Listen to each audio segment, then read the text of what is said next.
నమస్కారం. Welcome to SR Telugu educational channel. ఇంతకు ముందు వీడియోలో మనం జాతీయాలు మరియు సామెతలు పాత ప్రశ్నాపత్రాలలో ఏ విధంగా అడిగారు అన్న అంశం తెలుసుకున్నాం. అలాగే పాఠ్యపుస్తకంలోని జాతీయాలు సామెతలు ఏమేం చదవాలి, 9వ తరగతి పాఠ్యపుస్తకంలో ఉన్నవి ఏం చదవాలి, అలాగే ఆ పీడిఎఫ్ మెటీరియల్ ఎక్కడి నుండి మనం చదువుకోవాలి అనే విషయాలన్నీ ఎంతో వివరంగా తెలుసుకోవడం జరిగింది. అవి జాతీయాలు 2 ప్రశ్నలు 2 మార్కుల చొప్పున 4 మార్కులు, సామెతలు కూడా 2 ప్రశ్నలు 2 మార్కుల చొప్పున 4 మార్కులు ఇవ్వడం జరుగుతుంది.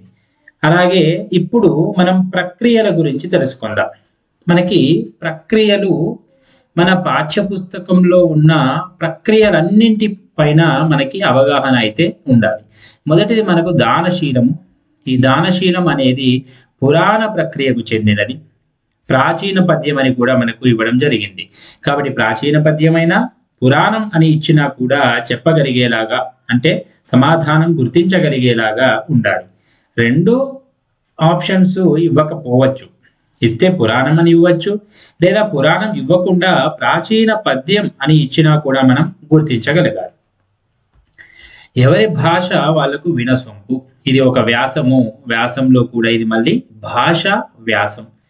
వీర తెలంగాణ ఆధునిక పద్యము, కొత్తవాట కథానిక, నగర గీతం ఇక్కడ వచన కవిత అని ఇచ్చారు. కాబట్టి వచన కవిత అని అయినా ఇవ్వవచ్చు. మనకి పాఠ్యభాగ వివరాలలో మినీ కవిత అని ఇచ్చారు. కాబట్టి మినీ కవిత అయినా ఇవ్వచ్చు, వచన కవిత అని అయినా ఇవ్వవచ్చు. ఇప్పుడు 2 ఆప్షన్స్ గా ఉండే అవకాశం లేదు. ఒకవేళ 2 ఉంటే మనము వచన కవితలోనూ అది మినీ కవిత కాబట్టి మినీ కవిత అనేది మనం గుర్తించాల్సి ఉంటుంది. భాగ్యోదయమేమో జీవిత చరిత్ర, శతక మధురిమ శతకం, లక్ష్య సిద్ధి ఇది కూడా వ్యాసమే కానీ సంపాదకీయ వ్యాసం, జీవన భాష్యం గజల్, గోలకొండ పట్టణం చారిత్రక వ్యాసం ఇది కూడా వ్యాసమే. మనకు 3 వ్యాసాలు కనిపిస్తున్నాయి చూడండి. 1 భాషా వ్యాసం, 2 సంపాదకీయ వ్యాసం, 3 చారిత్రక వ్యాసం. ఇక భిక్ష అనేది కావ్యము, అలాగే ప్రాచీన పద్యం అని కూడా ఉంది. కాబట్టి 2 ఇవ్వవచ్చు, కావ్యము ప్రాచీన పద్యము. రెండిట్లో ఏది ఇచ్చినా మనం సరైన సమాధానం గుర్తించగలగాలి. భూమిక అనేది పీఠిక అన్న ప్రక్రియకు చెందినది. ఇక ఉపవాచకం రామాయణం అయితే ఇతిహాసము అన్న ప్రక్రియకు చెందినది. ఇక మనం ప్రశ్నాపత్రాలలో ఏ విధంగా ప్రక్రియలు అడిగారు అన్న విషయాన్ని చూడడానికి ప్రయత్నిద్దాం. ఇది ఇంతకుముందు పాత ప్రశ్నాపత్రం కాబట్టి అప్పుడు ప్రక్రియలు మనకి అడగలేదు.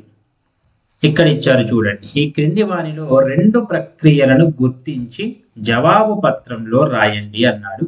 ఇక్కడ మనకి మొదటిది గోలకొండ పట్టణము, సరైన ప్రక్రియ గుర్తించమన్నాడు. గోలకొండ పట్టణము ఒక వ్యాసమే. మనకి 3 వ్యాసాలు కూడా మనకు ఆప్షన్స్ లో ఇవ్వడం జరిగింది. మరి పురాణ ప్రక్రియ అని ఇచ్చాడు. పురాణము అనగానే మనకు దానశీలం గుర్తుకు రావాలి. భాగవత పురాణము. భాషా వ్యాసము అనగానే ఎవరి భాష వాళ్లకు వినసొంపు. సంపాదకీయ వ్యాసం అనగానే లక్ష్య సిద్ధి. చారిత్రక వ్యాసం అనేది సరైన సమాధానము. గోలకొండ పట్టణం చారిత్రక వ్యాసము. ఇక దానశీలము ఇంతకు ముందే తెలుసుకున్నాం ఇక్కడ. కాబట్టి పురాణము అనేది దానశీలం. వచన కవిత ఇచ్చాడు, నగర గీతం. సంపాదకీయ వ్యాసము లక్ష్య సిద్ధి. ప్రాచీన పద్యము అని ఇచ్చాడు ఒకటి, ప్రాచీన పద్యము. మనకు భిక్షా పాఠం అనేది ప్రాచీన పద్యానికి చెందింది. ఒక్కసారి గమనించండి. ఇక్కడ ప్రాచీన పద్యము, అలాగే మరొకటి పురాణం ఇది కూడా ప్రాచీన పద్యమే. 2 ప్రాచీన పద్యం అనే ఇవ్వడం జరిగింది. ఒకవేళ మనకి దానశీలము ఏ ప్రక్రియ అని అడిగి అక్కడ పురాణము లేకుండా కేవలం ప్రాచీన పద్యం మాత్రమే ఇచ్చినట్లయితే అప్పుడు ప్రాచీన పద్యమే అవుతుంది. భిక్ష ఇచ్చి కూడా ప్రాచీన పద్యం మాత్రమే ఆప్షన్ ఉన్నట్లయితే అది కూడా ప్రాచీన పద్యం అనేదే సరైనటువంటి సమాధానం అవుతుంది. భిక్ష అను పాఠ్యభాగం ఏ ప్రక్రియకు చెందినది? చూడండి, ఒకటి ప్రాచీన కవిత అన్నాడు, వ్యాస ప్రక్రియ అన్నాడు, కావ్య ప్రక్రియ అన్నాడు, యాత్ర రచన అన్నాడు. ఇది కావ్య ప్రక్రియకు చెందింది. ఇక్కడ ప్రాచీన పద్యం అనలేదు, ప్రాచీన కవిత అన్నాడు, గమనించండి. కాబట్టి కావ్య ప్రక్రియ సరైన సమాధానం అవుతుంది. ఒకవేళ ప్రాచీన కావ్యము అని ఇచ్చిన, ప్రాచీన పద్యము అని ఇచ్చినట్లయినా కావ్య ప్రక్రియనే సరైనది అవుతుంది.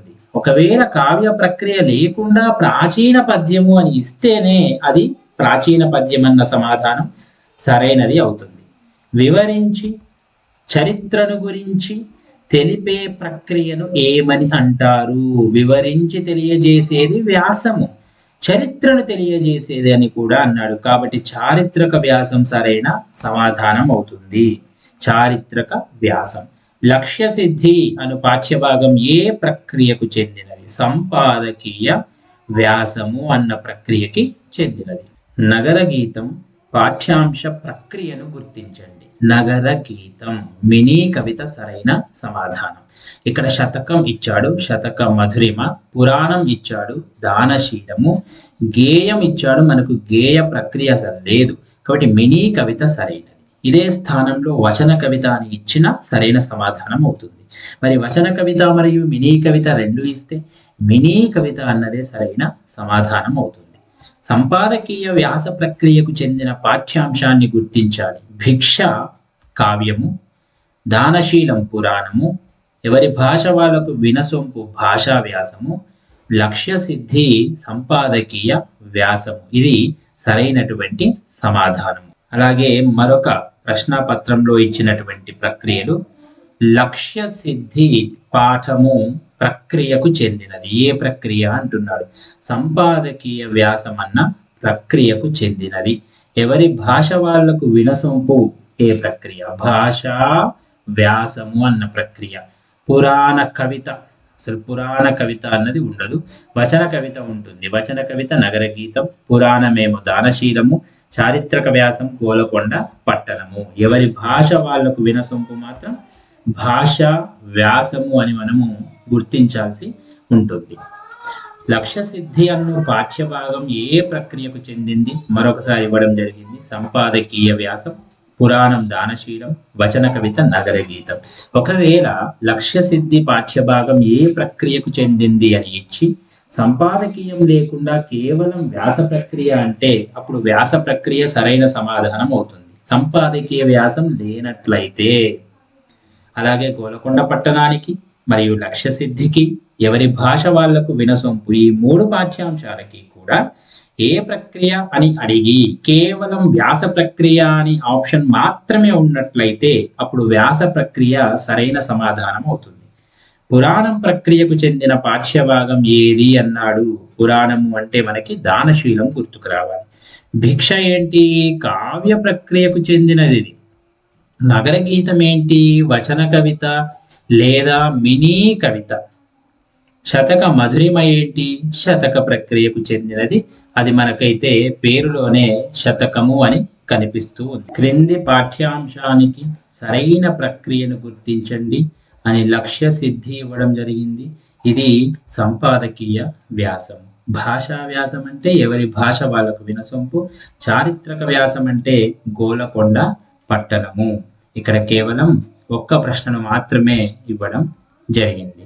అలాగే మరో ప్రశ్నపత్రంలో మనము లక్ష్య సిద్ధి అనే పాఠ్యాంశము ఏ రకమైన ప్రక్రియకు చెందినదో గుర్తించండి. లక్ష్య సిద్ధి సంపాదకీయ వ్యాస ప్రక్రియ. భాషా వ్యాసం ఏంటి? ఎవరి భాష వాళ్లకు వినసొంపు. మినీ కవిత నగర గీతం, పురాణం దానశీలము. ఇక మనం పాఠ్యపుస్తకంలో ఆ పాఠ్యభాగ వివరాలలో ఉన్నటువంటి ప్రక్రియ, ఆ ప్రక్రియకి ఏ రకంగా మనకి ప్రశ్నలు అడిగే అవకాశం ఉందో ఒకసారి వివరంగా తెలుసుకోవడానికి ప్రయత్నిద్దాం. చూడండి, ఇక్కడ పాఠ్యభాగ వివరాలు. ఇది దానశీలము పాఠానికి చెందిన పాఠ్యభాగ వివరాలు. ఇది పురాణము అన్న ప్రక్రియకు చెందింది. అలాగే ప్రాచీన పద్యం అని కూడా దీన్ని వ్యవహరించవచ్చు కొన్నిసార్లు. కానీ పురాణం అంటే ఏంటి? పాతదైనను కొత్తగా భాషించేది. మనకి పాతదైన కొత్తగా భాషించేది ఏ ప్రక్రియ అని కూడా అడగవచ్చు. అలాగే దానశీలము పాఠం ఏ ప్రక్రియకు చెందింది అనొచ్చు. పురాణ ప్రక్రియకు చెందిన పాఠమేది అనొచ్చు, పాతదైనను కొత్తగా భాషించే ప్రక్రియ ఏది అనొచ్చు, లేదా పురాణం యొక్క లక్షణం ఏది అని ఒక 4 లక్షణాలు ఇచ్చి మనకి ఏది దానికి సరైనది అని కూడా అడిగే అవకాశం అయితే ఉంది. కాబట్టి ప్రక్రియలన్నీ కూడా ఒకసారి వాటి వివరణ అన్నీ కూడా తెలుసుకోవాల్సి ఉంటుంది. ఇక ఎవరి భాష వాళ్ళకు వినసొంపుది వ్యాస ప్రక్రియ.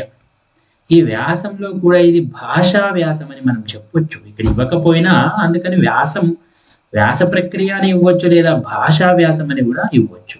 ఏంటి వ్యాసం అంటే? ఒక అంశాన్ని గురించి సంగ్రహంగా ఆకట్టుకునేటట్లు వివరించేది వ్యాస ప్రక్రియ. అది కూడా భాష గురించి రాసిన వ్యాసాన్ని మనం భాషా వ్యాసం అని కూడా అనవచ్చు. కాబట్టి భాషను గురించి సంగ్రహంగా ఆకట్టుకునేలా వివరించే ప్రక్రియ ఏది? అది భాషా వ్యాసం అన్న ప్రక్రియ వస్తుంది. లేదా వ్యాస ప్రక్రియ అని అడిగినా కూడా మనకి చెప్పగలిగేలా ఉండాలి. కింది పాఠ్యాంశాలలో వ్యాస ప్రక్రియకు చెందనటువంటి పాఠం ఏది? ఈ విధంగా కూడా మనకి అడగొచ్చు. వ్యాస ప్రక్రియకి చెందనటువంటి పాఠం అని చెప్పి అందులో మనకి ఎవరి భాష వాళ్లకు వినసొంపు అని, అలాగే లక్ష్య సిద్ధి అని, గోలకొండ పట్టణం అని, నగర గీతము అని 4 ఆప్షన్స్ ఇవ్వచ్చు. కాబట్టి మీరు ప్రశ్నలు బాగా చదవాలి. వ్యాస ప్రక్రియకు చెందని పాఠము అన్నాడు కాబట్టి చెందనిది ఏది అని మనం గుర్తించాలి. తర్వాత నగర గీతం అనేది ఇక్కడ మినీ కవిత అని ఇచ్చారు. మినీ కవిత లేదా వచన కవిత అన్న సరైనటువంటి సమాధానమే అవుతుంది. ఏదైనా ఒక అంశాన్ని కొసమెరుపుతో, వ్యంగ్యంగా, చురకలతో తక్కువ పంక్తుల్లో చెప్పడమే మినీ కవిత. ఒక అంశాన్ని కొసమెరుపుతో, వ్యంగ్యంగా, చురకలతో తక్కువ పంక్తుల్లో చెప్పే ప్రక్రియ ఏది అనొచ్చు. లేదా ఈ నిర్వచనాన్ని ఇచ్చి ఈ ప్రక్రియకు చెందిన పాఠమేది అనొచ్చు. మినీ కవితకు చెందిన పాఠం అని అడగకుండా ఆ మినీ కవిత అంటే ఏంటో అడిగి ఆ పాఠం ఏది అనొచ్చు. లేదా కింది వాటిలో మినీ కవితకు చెందిన విషయం ఏది అని ఒక 4 నిర్వచనాలు కూడా ఇచ్చే అవకాశం అయితే ఉంది. కాబట్టి ఆ ప్రక్రియ అంటే ఏంటి, ఆ ప్రక్రియ నిర్వచనం ఏంటి, దానిని కూడా బాగా అర్థం చేసుకోవాల్సి ఉంటుంది. ఇక ఈ పాఠ్యాంశాలు డిలేట్ చేసినటువంటి పాఠ్యాంశాల యొక్క ప్రక్రియలైతే మనం ఇంతవరకు చూసిన ఏ పేపర్లో కూడా మనకి ఇవ్వలేదు. కాబట్టి అవి అంత నేర్చుకోవాల్సిన అవసరం అయితే లేదు అని చెప్పవచ్చు. ఇక తర్వాతది శతక ప్రక్రియ. శతక ప్రక్రియ అంటే కూడా నేర్చుకోవాలి. శతక ప్రక్రియ అంటే మనకి ముక్తకం అయి ఉండి పద్యపాదం చివర మకుటం కలిగి ఉండి 100 పద్యాలతో కూడినదే శతకం. 100 పద్యాలు 100 పద్యాలు ఉండి ముక్తకాలు అయి మకుటం ఉండే ప్రక్రియను శతక ప్రక్రియ అంటాం. కాబట్టి శతక ప్రక్రియ యొక్క డెఫినేషన్ అంటే శతక ప్రక్రియ అంటే ఏంటో నేర్చుకోవాలి. శతక ప్రక్రియకు చెందిన పాఠ్యాంశం ఏంటో కూడా తెలిసి ఉండాలి. తర్వాత లక్ష్య సిద్ధి. లక్ష్య సిద్ధి అనేది సంపాదకీయం అన్న ప్రక్రియకు చెందింది. కాబట్టి కొన్నిసార్లు మనకి సంపాదకీయ వ్యాసం అని ఇవ్వకుండా సంపాదకీయం అని ఇచ్చే అవకాశం కూడా ఉంది. కాబట్టి సంపాదకీయం అన్నదే సరైనటువంటి ప్రక్రియ సమాధానం అవుతుంది. మరి సంపాదకీయం అంటే ఏంటి? వ్యాఖ్యాన రూపంలో పూర్వాపరాలను పరామర్శిస్తూ సాగే రచన సంపాదకీయ వ్యాసం. ఏం చేస్తారు? సమకాలీన సంఘటనలలో ముఖ్యమైన వాటిని తీసుకొని పత్రికల్లో వ్యాఖ్యాన రూపంతో పూర్వాపరాలను పరామర్శిస్తూ సాగే రచన. తప్పకుండా పత్రికలలోనే రావాలి. అది కూడా ఒక విషయాన్ని వివరంగా సంగ్రహంగా ఆకట్టుకునేలా రాసేదే. కానీ అందులో విషయం ఏమై ఉంటుంది? సమకాలీన సంఘటనలు ఉంటాయి. సమకాలీన సంఘటనలతో వ్యాఖ్యాన రూపంలో పత్రికలో రాసే వ్యాసమే సంపాదకీయ వ్యాసము అని చెప్పవచ్చు.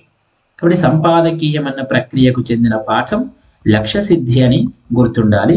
సంపాదకీయము అంటే ఏమిటో కూడా మీకు తెలిసి ఉండాలి. ఇక జీవన భాష్యము ఇది తీసేసినటువంటి పాఠ్యాంశము కాబట్టి మనకి ఇంతవరకు తీసేసిన పాఠ్యాంశాలు అయితే అడగలేదు.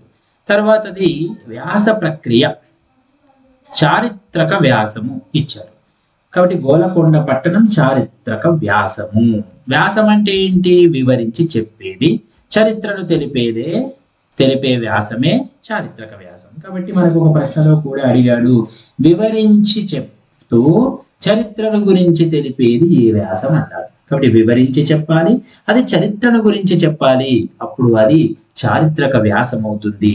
ఈ చారిత్రక వ్యాస ప్రక్రియకు చెందిన పాఠం గోలకొండ పట్టణము అని చెప్పొచ్చు. ఇక మిగిలిన పాఠ్యాంశము ఒకటి భిక్ష. ఈ భిక్ష పాఠము మనకి కావ్య ప్రక్రియకు చెందినది. కావ్య ప్రక్రియకు చెందిన పాఠం భిక్ష. మరి కావ్యం అంటే ఏంటి? వర్ణనా ప్రధానమైనదే కావ్యం. వర్ణనా ప్రధానమైన ప్రక్రియ ఏది అని మనకు కావ్యము, అలాగే మినీ కవిత, వ్యాసము, పురాణము, ఈ విధంగా మనకి ఆప్షన్స్ ఇవ్వవచ్చు. కావ్య ప్రక్రియకు చెందింది భిక్ష పాఠము. కావ్యము వర్ణన ప్రధానమైనటువంటిది. ఇక రామాయణం ఇతిహాస ప్రక్రియ, ఇది ఇలా జరిగింది అని చెప్పేదే ఇతిహాసము. మనకి ఇంతవరకైతే ఇతిహాస ప్రక్రియ కూడా ఇవ్వలేదు. మనకు ఉన్న పాఠ్యాంశాల నుంచే తప్పకుండా ఇచ్చే అవకాశం అయితే ఉంది అని చెప్పొచ్చు. ఇది ప్రక్రియలు మనకు ఇస్తున్నటువంటి ప్రశ్నలు, ప్రక్రియల గురించినటువంటి వివరణ. ఈ ప్రక్రియలకు మనకు వేరే విషయాలేమి చదవాల్సిన అవసరం అయితే లేదు. కేవలం పాఠ్య భాగంలో ఉన్న పాఠ్యభాగ వివరాలలోని ప్రక్రియ గురించి చదివితే సరిపోతుంది, అంతే. అంతకంటే ఎక్కువ అవసరం లేదు. మనకు ఉన్న పాఠ్యాంశాలు కూడా 4+3 7 పాఠ్యాంశాలు మాత్రమే ఉన్నాయి. ఆ 7 పాఠ్యాంశాలలోని ప్రక్రియలు బాగా చదివితే సరిపోతుంది. 2 మార్కులు చాలా సులభంగా మనము సాధించవచ్చు. ఇక తర్వాత ఈ విషయం తర్వాత ఉన్నటువంటి అంశాలను మరొక వీడియోలో తెలుసుకోవడానికి ప్రయత్నిద్దాం. ధన్యవాదాలు.